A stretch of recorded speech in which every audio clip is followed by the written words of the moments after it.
Pengertian masbuk, ketentuan salat masbuk dan seputar yaitu salat masbuk.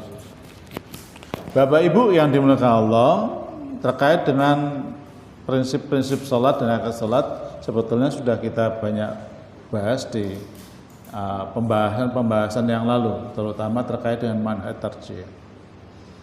Ada prinsip dasar dalam salat yang harus kita perhatikan. Yang pertama, nah ini ya, pertama, bahwa prinsip ibadah termasuk salat, maksudnya ibadah mahdhah, itu adalah at-tawaquf. Apa? At-tawaquf. Bahasa lain at-tawaquf itu at-ta'abbudi. Apa? At-ta'abbudi.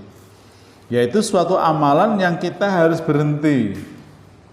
Kita tidak boleh melakukan kreasi, melakukan inovasi, melakukan tambahan atau pengurangan, karena semua sudah ditentukan oleh Allah dan Rasulnya secara tafsili, secara terperinci. Maka biasanya hadis-hadis yang terkait dengan tata cara sholat yang tidak terjadi perdebatan itu adalah hadis-hadis yang sahih, Sementara yang terjadi perdebatan itu adalah hadis-hadis yang memang kesahihannya perlu ditinjau ulang. Yang sahih kita tidak perlu menambah atau menguranginya. Tapi yang diperselisihkan ini yang kadang-kadang timbul masalah di dalam kehidupan beragama.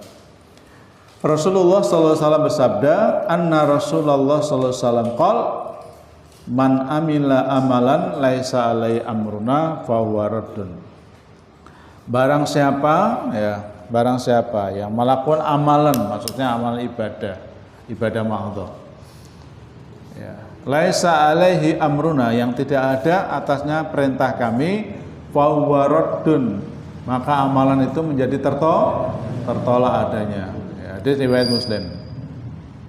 Yang kedua, prinsip yang kedua dalam sholat kita al-mani, ya, tercegah atau tertolak, tidak boleh. Ya. Maka kita tidak boleh melakukan amalan sholat, ya, kecuali memang sudah dicontohkan oleh Nabi. Dalam hadis yang lain, Nabi bersabda, "Shollu kama ra'aitumuni usolli." Sholatlah kamu sebagaimana melihat aku sholat. Nah, bagaimana cara Nabi sholat?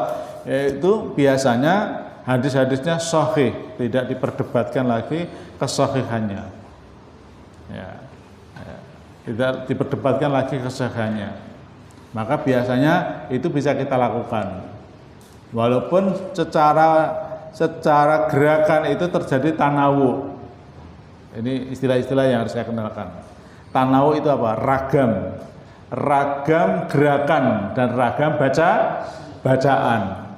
Selama dasarnya itu sahih, ya, maka tidak ada masalah. Tapi kalau dasarnya diragukan kesahihannya, maka ragam itu tidak boleh. Gitu. Ya, tanawu tidak boleh, harus sama. Tapi kalau dasarnya sahih, maka boleh. Contoh misalnya dalam bacaan doa iftitah itu kan banyak banyak, sampai 7 macam doa iftitah. Nah, karena semuanya ada dasarnya, maka kita boleh menggunakan. Yang tidak boleh menggunakan itu adalah di mana kita temukan dasarnya, kemudian kita menggabungkan beberapa hadis menjadi sebuah bacaan. Ya. Contoh misalnya Allah Akbar kabira walhamdulillahi katsira inni wajatu. Nah, itu gabungan dari beberapa hadis. Yang secara spesifik itu sebetulnya bukan doa iftitah. Nah, ini biasanya diperdebatkan. Karena yang sahih justru malah Nabi mengatakan wajah tu wajhiyah, tidak ada kata ininya. Itu contoh saja sederhana. Yang tanawu lagi yang kemarin kita bahas, ya, tapi ada dasarnya, ya, misalnya ketika kita habis takbiratul ihram. Ya, kemudian kita rukuk. Setelah rukuk kita akan i'tidal. Nah, ketika i'tidal posisi tangan di mana? Posisi tangan itu bersedekap seperti semula, atau seperti semula itu adalah mengembalikan tangan seperti sebelum salat. Nah, mengirsalkan, yaitu meluruskan. Nah, karena ada dasarnya dan itu hanya di tingkat pemahaman, maka tanawu seperti ini hampir mayoritas ulama membolehkan. Sehingga ketika jenengan habis rukuk, kemudian sami Allahu liman hamidah, itu apakah bersedekap atau irsal? Nah, itu ya. Karena memang hadisnya bisa jadi kembali kepada semula itu adalah yaitu semula sebelum sholat atau semula saat ketika habis takbiratul ihram. Nah, tanawu seperti itu dibolehkan. Tanawu lain misalnya bacaan salam, itu kan macam-macam ya. Ada sampai 4 model bacaan. Assalamualaikum warahmatullahi wabarakatuh. Ada sampai assalamualaikum warahmatullahi wabarakatuh. Ada assalamualaikum warahmatullahi wabarakatuh. Yang ketiga assalamualaikum warahmatullahi. Nah, tanawu seperti ini boleh. Atau ada yang ketiga misalnya assalamualaikum warahmatullahi, assalamualaikum warahmatullahi. Ya kan tanawu. Ya. Yang nggak ada assalamualaikum, assalamualaikum. Nah, itu ya. Itu pun juga ada yang mengatakan dasarnya ada. Nah, yang terakhir ada yang model cukup kanan, kirinya ya ada assalamualaikum warahmatullahi, kanannya tidak ada bunyinya. Ya, cukup sirri bagaimana. Nah, ini persoalan-persoalan seperti ini kadang-kadang menimbulkan perbedaan pendapat di dalam memahami sholat. Nah, selama itu ada dasarnya, tidak ada masalah. Dan dasarnya itu adalah bisa dianalisis dalam takhrij hadis, statusnya adalah sahih. Setidaknya adalah hasan karena dia makbul, dapat diterima. Yang ketiga, prinsip dasar al-hadar, hati-hati. Hati-hati. Hati-hati, Pak. Jadi kalau sholat jangan seenaknya. Hati-hati, tidak boleh sembarangan. Nah, gitu ya. Kenapa hati-hati? Karena memang al-aslu fil ibadah al-butlan. Asal dalam ibadah itu batal, tidak boleh. Ya. Atau at-tahrim, haram. Hatta yadulla ad-dalil alal amri, alal adri, ya. Sampai memang betul ada dalil yang memerintahkan. Di kaidahnya hatta yaquma dalilun alal amri, sampai didapatkan dalil yang memerintahkan. Maka tidak boleh tiba-tiba terus ngajak, ayo sholat, tapi sholatnya ya ada dasarnya, atau dasarnya tadi diperselisihkan tentang tingkat kualitas ya, kesahihannya. Misalnya sholat di bulan Syawal, sholat di bulan Syawal tanggal 15. Kemudian jangan sholat. Nah, kemudian bacaannya beda. Ya. Wes waktunya aja aneh gitu ya, bacaannya juga aneh gitu. Nah, itu bisa dibuktikan bahwa seperti itu adalah al-butlan, yaitu tidak boleh. Ini prinsip dasar sholat, termasuk prinsip dasar dalam ibadah-ibadah yang lain. Nah, sekarang kita akan masuk kepada pengertian sholat masbuk. Nah, karena kalau hakikat sholat sudah kita bahas panjang lebar kemarin. Tadi saya sampaikan tentang apa itu sholat masbuk. Sholat masbuk itu adalah yang pertama. Nah, ini orang yang tertinggal beberapa rakaat salat atau mendapatkan sebagian dari rangkaian sholat berjamaah. Jadi tertinggal beberapa rakaat atau mendapatkan sebagian dari rangkaian sholat berjamaah. Apa misalnya? Allahu Akbar, ternyata imam sudah melakukan bacaan lain, misalnya membaca Al-Fatihah, berarti jangan sudah terlambat apa? Terlambat iftitah, nah, itu ya bahasanya kan itu. Atau imam sudah waladhdallin amin, jangan baru takbir, ada makmum yang berarti terlambat apa? Terlambat doa iftitah, terlambat apa lagi? Al-Fatihah, kan begitu ya. Ini pengertian dasar dulu ya. Ya. Atau ya, orang terlambat atau bergabung setelah berjamaah saat imam sudah memulai takbir. Nah, itu juga termasuk masbuk. Ya, cuma masbuk seperti ini apakah menggugurkan sholatnya? Artinya bahwa sholat itu nggak sempurna kalau tidak diulang gitu. Nah ini menjadi pembahasan di di kalangan ulama fikih. Nah, kategori masbuk, ya. Nah ini kategorinya. Nanti bisa dilihat di Fathul Rasyid. Setidaknya ada 1, 2, 3, 4, 5, 6, 7 kategori. Yang pertama tadi saya sampaikan ya, tertinggal takbiratul ihram bersama imam. Ya. Jadi imam ya Allahu Akbar terus membaca itu, jangan baru. Nah itu tertinggal. Nah, masbuk juga, tapi hanya takbiratul ihram. Yang kedua tertinggal iftitah sebagian surat Al-Fatihah. Nah, sudah membaca Al-Fatihah dengan baru takbir, itu juga namanya tertinggal sudah iftitah ya. Nah, tapi persoalannya nanti apakah mengulang tidak, nanti pembahasannya lain. Maksud saya masih di masbuk.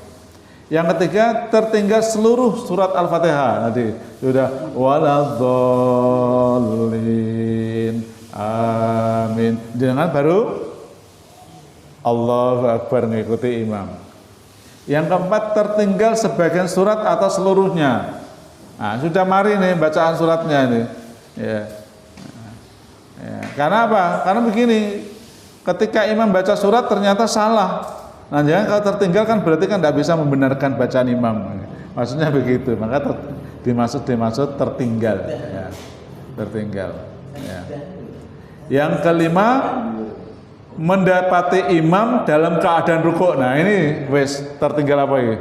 Tertinggal takbiratul ihram, tertinggal bacaan Al-Fatihah, tertinggal bacaan surat. Padahal suratnya panjang itu. Lamun nenek abai membaca suratnya diawani ngono.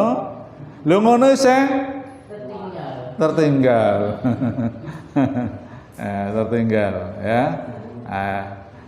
Saat imam dalam kondisi ruku, Allahu Akbar, dengan baru mengikuti imam. Nah, kadang saya sering melihat ketika imam ruku itu ada makmum yang datang menengahi, nunggu rakaatnya selesai ngadeg baru melu. Nah, ada yang gitu. Sering dapat Ibu ya? Sering ya?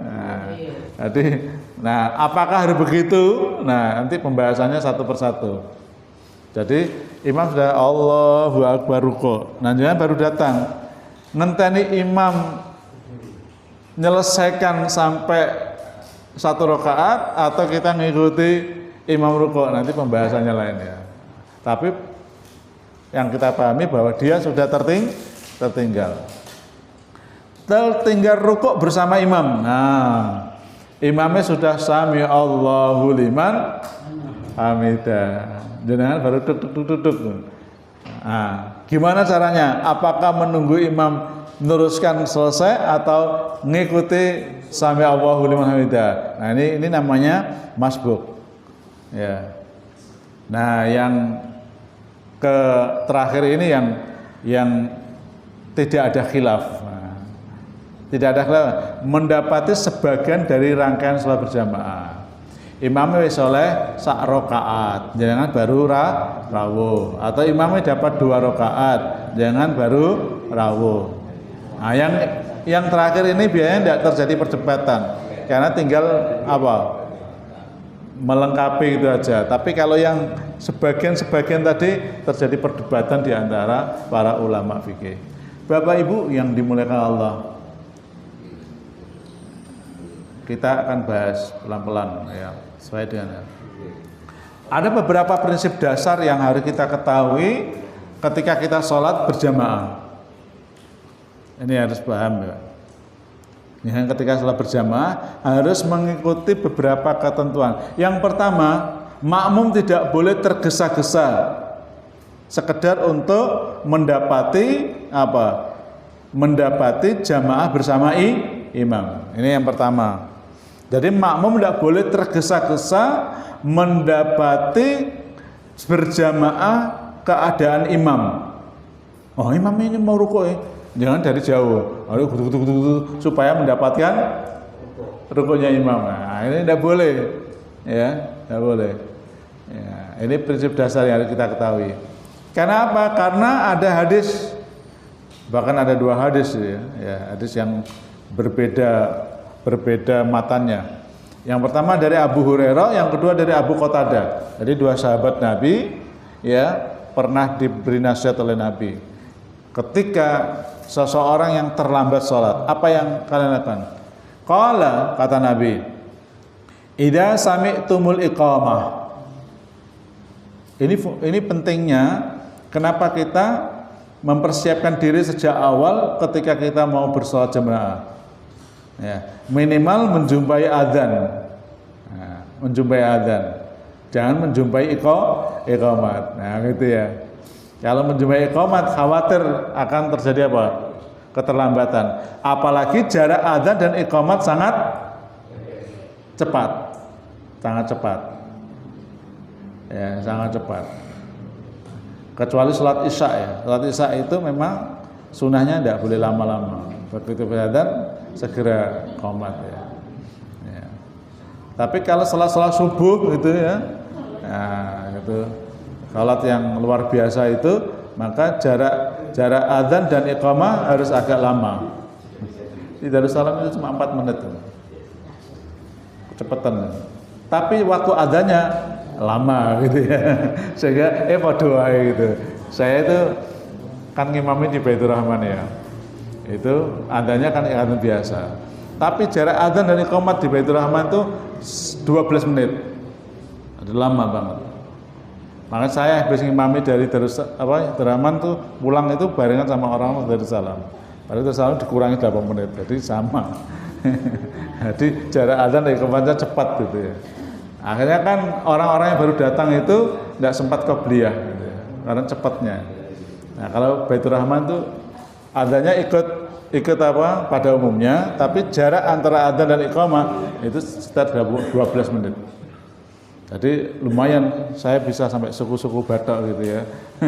Dzikir lumayan lama. Ya, sehingga nek wis ngono kok saya telat meneh ya. Ya memang. Padahal jarak antara adzan dan iqamahnya sudah lumayan gitu. Isih gitu, banyak yang telat itu.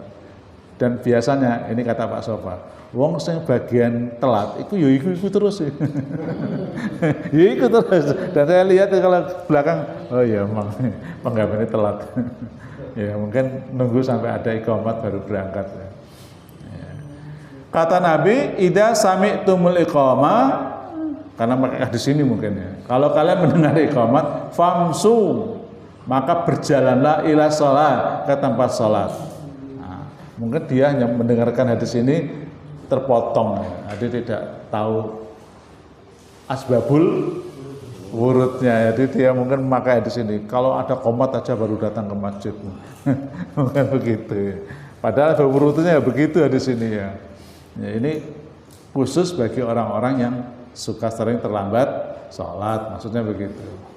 Bagi orang yang sholat tepat waktu, waktu adzan itu sudah tahu, sehingga dia memperkirakan begitu adzan dia sudah berada di tempat sholat.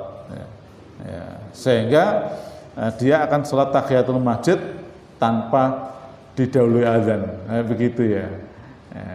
Sebab kalau sudah tahiyatul masjid setelah adzan itu lalu terus kita qobliyah itu kadang mepet waktunya. Akhirnya tergesa-gesa. Ya boleh dapat ya tahiyatul masjid plus qobliyahnya, tapi kan cepat gitu ya. Akhirnya salatnya enggak terlalu khusyuk karena delok jam saya waktunya. Delok jam terus. Nah, beda kalau kita di tahiyatul masjid ya, habis ada adzan lalu kita salat qobliyah insyaallah cukup ya. Apalagi yang 4 menit tadi ya. Ya, 4 menit gawe 2 sholat ya mepet Pak ya. Wa alaikum bis sakinati wal waqar. Nah, ketika jangan mendatangi salat ya setelah ada iqamat, jangan tergesa-gesa karena supaya tidak terlambat dengan imam, tapi tetap menuju tempat salat itu berjalan dengan tenang, berwibawa, dan jangan tergesa-gesa. Wala tusri'u, jangan tergesa-gesa. Apalagi gedebuk gitu ya, kayak anak pondok dulu waktu dianggap terlambat ya, karena terlambat kalau di pondok itu dapat sanksi, dapat iqobah gitu ya. Dapat iqobahnya lumayan itu ya. Iqobahnya saya dulu pernah jadi ketua pondok, jadi kalau iqobah gitu bagian keamanan langsung berdiri jejer-jejer ngabsen itu. Terlambat wahid ta'al, terlambat dua ta'al. Jadi kalau satu ya ada iqobahnya sendiri, dua ada iqobahnya sendiri. Terlambat sampai akhir, wah tambah remuk. Nah sing remuk meneh sing ora salat itu biasanya tambah remuk. Maksudnya enggak salat berjamaah. Ya, karena tergesa-gesa, biasanya saya dulu ke pondok itu melayu gedebuk ya, biar terhitung tidak terlambat karena bagian keamanan itu berdiri di belakang siapa yang terlambat. Masuk penggawean ini kayak askari di mana, di Mekah, di Madinah. Fama adraktum, maka apa yang kamu dapatkan dari sholat bersama imam itu fasollu, maka hendaklah kamu sholat. Wama fatakum, dan apa yang luput darimu fa'atimmu, maka sempurnakanlah. Ini prinsip yang pertama. Di hadis yang lain, nah ini dari Abu Qatadah, aswa'un nas, nah, sejelek-jelek manusia yaitu syariqatan, pencuri. Kemarin sudah pernah sampaikan Pak ya. Alladzi yusriku min sholati, yaitu orang yang mencuri dalam salatnya. Seburuk-buruk orang itu adalah orang yang mencuri. Mencuri apa? Ini bukan mencuri apa? Sandal mencuri itu. Mencuri dalam salat. Ya. Karena apa? Karena tergesa-gesa. Qalu ya Rasulullah wa kaifa yasruku min sholati? Kok bisa lah ya Rasul? Orang itu mencuri dalam salatnya. Apa kata Nabi? Qala la yutimmu ruku'aha wa la sujudaha. Karena tidak sempurna rukuknya dan tidak sempurna sujudnya. Orang kalau tergesa-gesa kan akhirnya enggak sempurna ya. Enggak sempurna. Nah, imam wis rukuk jangan baru ikut rukuk. Kan akhirnya kan gerakan takbir plus gerakan rukuk imam sudah selesai. Akhirnya cepat. Enggak tumanina. Karena enggak tumanina akhirnya posisinya juga enggak sempurna. Tapi mending daripada orang yang menjumpai imam tapi rukuknya enggak bagus. Jadi kata-kata di sini boleh jadi rukuknya tergesa-gesa atau sujudnya, boleh jadi memang rukuknya tidak memenuhi prinsip-prinsip dasar salat yang kemarin sudah kita peragakan ya. Posisinya itu ya, kalau ada kelereng nggak akan apa? Kemarin sudah Pak Mahfud yang mempraktekkan. Bahkan kalau sujud ada model-model sujud loser ya, tahu sujud loser Pak Mahfud? Praktekkan lagi sujud loser. Biar ingat yang nggak ikut, ayo Pak Mahfud. Ya, sujud loser itu seperti apa? Ayo Pak Mahfud. Masih ingat toh? Masih ingat toh? Ah, masih. Nah, sini. Ayo dicoba sujud losor. Nah, langsung hadap sana. Ayo sujud. Terus mantra, losor. Nah, lagi ya, sujud. Nah, lagi kanan. Nah, ini sujud losor. Ya sudah, sampai seperti itu karena ingin khusyuknya gitu ya. Nah, sujud losor gitu. Atau sujud yang punggungnya melengkung gitu ya. Itu biasanya kalau tackle-nya ukuran tidak sampai 120 ya, tidak sampai 120 cm. Au qala, nah ini la yuqimu sulbahu fir ruku' wa sujud. orang yang tidak lurus tulang belakangnya dalam rukuk dan sujud. Jadi terlalu lurus akhirnya delosor. Oke. Yang kedua, ini prinsip dasar. Ya. Segera bertakbiratul ihram dalam keadaan apapun ketika bersama imam.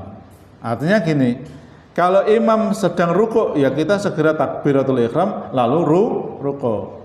Jangan langsung rukuk tanpa takbiratul ihram. Jadi ngikuti imam, ya, dia langsung rukuk tanpa takbiratul ihram, boleh nggak? Nggak boleh, karena sholat itu diawali dengan takbiratul ihram. Nanti persoalannya beberapa bacaan dan gerakan yang tidak dilakukan karena imam, nah itu pembahasannya nanti di sini. Ya. Tapi dia tetap harus takbiratul ihram. Jadi misalnya begini, imam sudah apa? Sudah rukuk nih, Allahu Akbar, jangan baru datang, jangan harus apa dulu? Allahu Akbar, baca doa iftitah enggak? Setelah imamnya apa? Akhirnya apa? Menyelisih imam. Tidak boleh menyelisih imam. Ya. Maksudnya begini, imam mau gerakan lain dengan gerakan lain, tidak boleh. Ya. Karena apa? Karena begitu imam i'tidal, jangan harus segera i'tidal, jangan sampai imam sudah sujud Allahu Akbar jangan baru menuntaskan itu biasanya sholat nunggu. Segera bertakbiratul ihram. Karena hadis tadi, idza qumta ila sholati fakabbir. Kalau kamu berdiri untuk sholat, maka mulailah dengan takbir. Ya, summa qra' ma tayassara ma'aka minal Qur'an. Hadis ini jangan dipahami terus apa? Wah, pokoknya kalau habis takbir baca apa saja, langsung baca surat. Ya, boleh, tidak usah baca iftitah. Nah, karena mendasari hadis ini terus kadang-kadang iftitah itu hukumnya apa? Nah, itu. Padahal iftitah itu perbuatan Nabi enggak? Perbuatan Nabi enggak? Perbuatan Nabi. Makanya kalau di Muhammadiyah itu enggak ada istilah rukun salat, sunnah salat, enggak ada. Ya, semua gerakan dan bacaan Nabi harus kita apakan? Ikuti di HPT kan begitu. Kitabus sholah di HPT itu tidak ada arkanus sholah atau sunnatus sholah, tidak ada. Sekarang saya tanya, dengan membaca doa iftitah itu wajib atau sunnah? Pak Mahfud, kenapa sunnah? Nah itu karena membedakan rukun sholat dan sunnah sholat. Kalau di fatwa tarjih tidak ada. Ya, shollu kama ra'aitumuni usolli, begitu cara memahaminya. Nah, karena berdasarkan dari sini, kalau kamu sholat maka takbirlah, kemudian bacalah apa? Ma tayassara ma'aka minal Qur'an. Apa yang engkau anggap mudah dari bacaan Al-Qur'an? Apa yang paling mudah? Qul huwailai. Sholat mulai zaman kecil sampai dewasa, sampai mati, qul hu terus. Kenapa? Karena itu yang dihafal yang paling mudah. Jadi imam itu ya qul inna. Jika seorang terlambat berjamaah dan imam dalam posisi rukuk, sujud atau lainnya, maka adalah bertakbiratul ihram. Nah, ini. Dengan mengangkat kedua tangan dalam posisi tegak berdiri. Jangan Allahu Akbar. Enggak boleh. Gara-gara terlambat Pak ya. Allahu Akbar, enggak boleh. Tetap harus ini ada gerakan ini maju sedikit ya. Walaupun sekian atau sekian, tapi harus tegak. Enggak, Allahu Akbar. Enggak ada gerakan sama sekali. Karena ingin apa? Mengejar posisi imam. Ada ambil jalan malahan. Ada, ayo buat takbiratul sambil jalan buat langsung masuk di tempatnya. Jadi gitu, nggak boleh gitu ya. Ada nggak gitu? Ada gitu tuh, ada itu. Jadi takbiratul ihram sambil jalan. Yang bagus itu adalah antara bacaan dengan gerakan sama. Nggih, monggo. Iya. Itu ada penjelasan Mas Fakat untuk orang yang tertinggal itu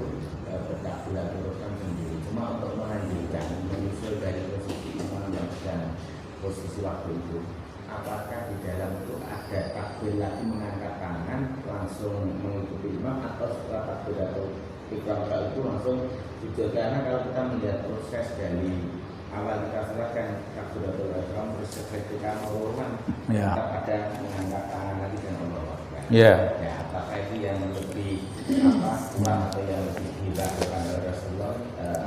Nanti ada pembahasan khusus tentang tentang dua hal.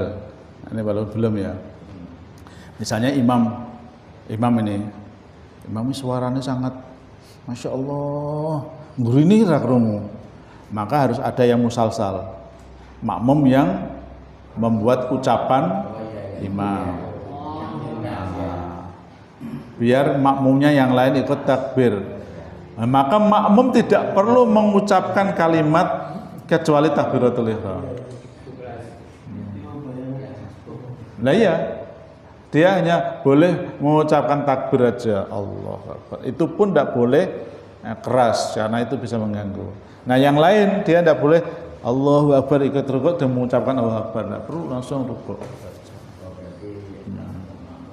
Ya, karena apa? Karena imam sudah melakukan gerakan dan bacaan sholat. Kecuali bacaannya sangat suwiri banget, maka kalau di masjid masjid ya bukan Istiqlal atau masjid di mana itu Allahu Akbar, itu yang mengucapkan siapa? Nah, itu boleh. Tapi kalau imamnya sudah buanter nggak boleh. Tapi kenapa di Mekah ada begitu? Karena jamaahnya itu pakai apalagi salat Jumat, itu sampai altar masjid itu desek-desekan. Padahal Masjidil Haram sama pambane. Karena apa? 10:30 itu udah ditutup. Kemarin saya ngaji di Layut saya sampaikan. Kita itu sering menganggap bahwa yang penting itu sholat Jumat. Tapi sunnah sholat Jumat itu hampir jangan kita perhatikan. Contohnya apa?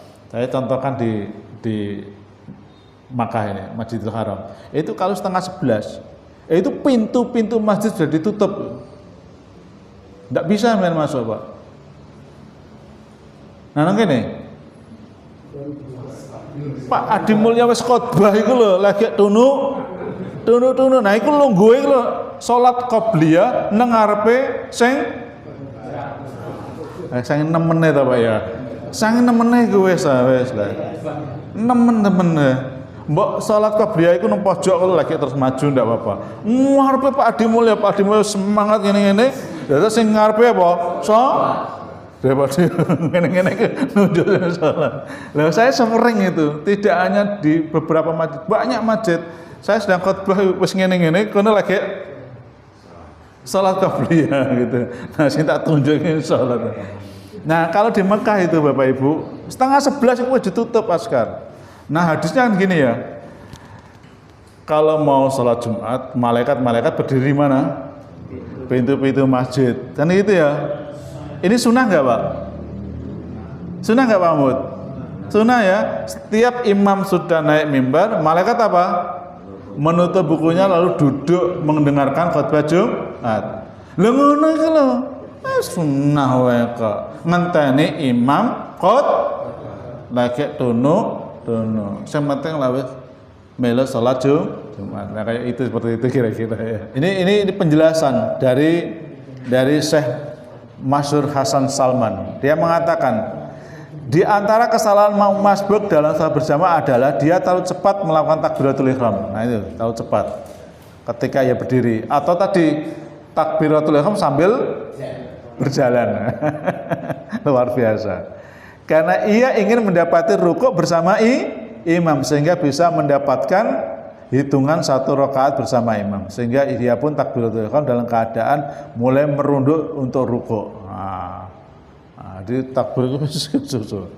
Nah, mau mengatakan bahwa takbiratul ihram dalam posisi tegak berdiri itu hukumnya wajib. Hampir semua ulama. Makanya harus posisi siap melakukan gerakan sesuai gerakan imam. Nah tadi ya, bukan bacaan imam, gerakan.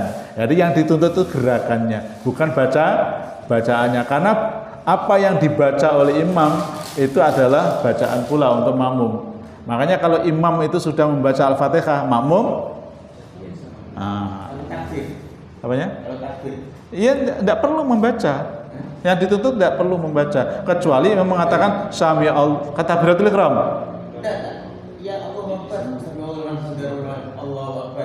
Tidak perlu. Kalau makmum tidak perlu, karena apa yang dibaca, yang diwajibkan itu mengikuti gerakan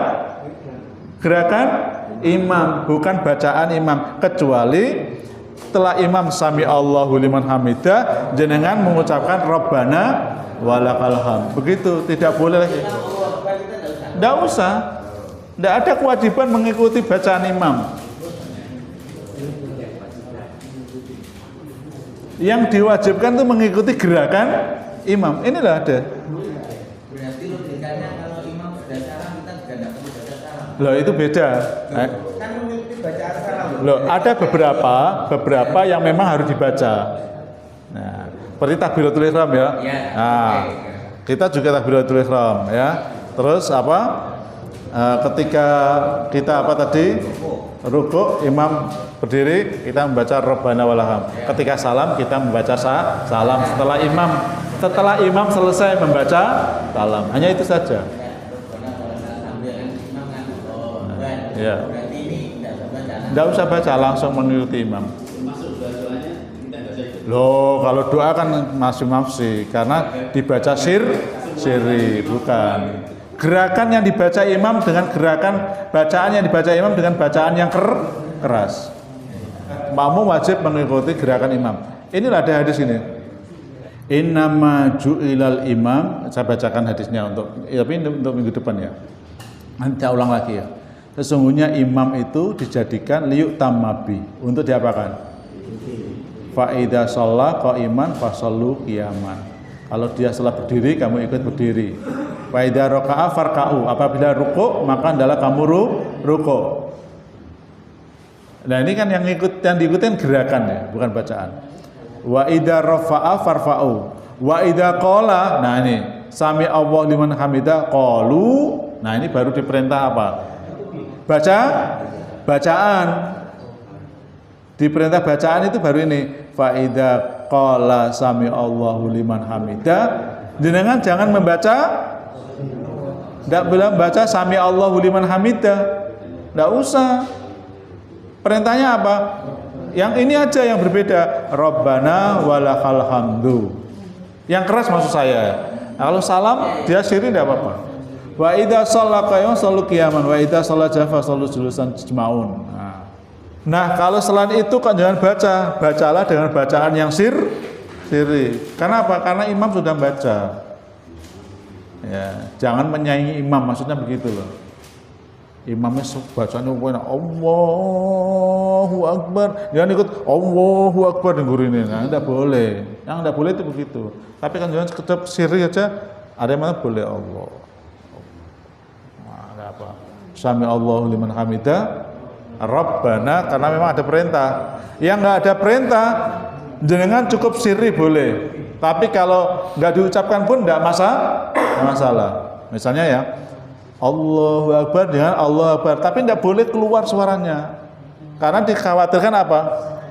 Menyaingi imam, terus makmum menjadi bingung di belakangnya. Apalagi Allahu Akbar, Mahfud iki apa lah, Allahu Akbar, imam sudah akhirnya monggo terakhir.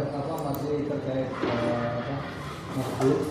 terkait ketika misalnya kita mendapati imam lagi ruku, kemudian kita ambil takbiratul ihram, sudah mendapatkan shock, kita ambil takbiratul ihram, apakah sebaiknya kita tetap untuk takbir untuk ruku? Jadi kan dua takbir, satu takbiratul ihram, dua takbir lagi untuk ruku, atau setelah takbiratul ihram langsung ruku? Tadi saya sampaikan, makmum itu tidak dituntut membaca bacaan yang sudah dibacai imam selain takbiratul ihram sami Allahu liman hamidah, ya itu tidak dituntut. Tapi kalau jangan tetap bacalah dengan bacaan yang sir. Bacaan yang sir itu maksudnya bacaan yang tidak didengar oleh sebelahnya. Saya khawatir gara-gara bacaan jenengan makmum yang konsentrasinya sedang pecah ini ngikutin jenengan akhirnya ngikuti makmum atau ngikuti apa, ngikuti imam, nah gitu ya. Tapi lebih afdal walaupun sendiri tetap takbir yang kedua, takbir untuk rukuk atau tanpa takbir, jadi setelah takbiratul ihram langsung mengikuti rukuk. Yang dituntut kan takbiratul ihram. Yang dituntut itu mengikuti imam gitu. Mengikuti imam. Apa yang diikuti? Gerakannya imam. Kan gitu ya. Nah, bacaan itu selama dibaca imam keras, makmum tidak dituntut untuk membaca. Karena apa? Karena yang dibaca imam itu apa yang dibaca makmum. Tapi kalau imamnya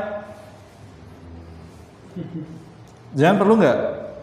Perlu. Kenapa? Karena makmumnya tidak dengar bacaan seperti tadi baca iftitah.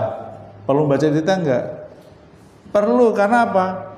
Karena imam bacaannya tidak dengar. Tapi kalau imam bacanya dengar, makanya ketika imam membaca setelah waladhdallin amin, boleh enggak makmum membaca? Maka di beberapa pembahasan itu boleh kecuali Al-Fatihah. Tapi pendapat yang kuat itu tidak perlu membaca apa-apa. Karena apa? Karena bacaan imam berarti bacaan makmum. Dulu sudah pernah kita bahas hadisnya kita. Nah, cuma tadi terkait dengan masbuk tadi ya, atau kita yang menjadi makmum boleh enggak meniru apa takbir daripada imam. Kalaupun meniru itu harus dibaca dengan syiri. Karena itu kita itu salat berjamaah. Khawatir banyak komando. Secara tidak langsung itu memberi komando yang lain. Akhirnya apa? Jamaah menjadi tidak. Maka kalaupun membaca, bacalah dengan syiri.